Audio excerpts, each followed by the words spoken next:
Hello friends, I am Pradeep Sethu. இது கொஞ்சம் வித்தியாசமான வீடியோ. அதாவது இப்போ தொடர்ந்து 4 நாளாக ஒரு வெறி பிடித்த நாய் என்னை துரத்திக்கிட்டே இருக்குது.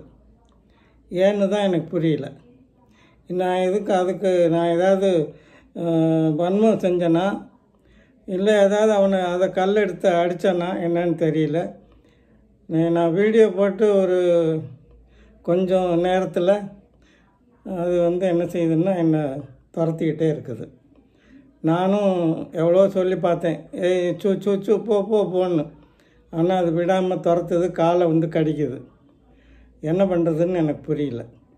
வயசானவனே வீடியோ போடுறானே அப்படிங்கிற ஒரு எண்ணமாக அந்த நாய்க்கு இருக்க வேண்டாம். வெறி பிடிச்ச நாய் எந்த நேரமும் சுற்றிக்கிட்டு இருக்குது. என்னை பார்த்தாலே என்னுடைய வீடியோ பார்த்த உடனே என்ன செய்யுது, வள்ளுன்னு பிடுங்குது. இதெல்லாம் ஏற்புடையதா என்னங்கிறது எனக்கு தெரியல. இந்த நாயை வெறி பிடிச்ச நாய் என்ன செய்யலாங்கிறத மக்கள் நீங்களே எனக்கு கமெண்டில் பதிவு பண்ணுங்கள். Okay, thank you.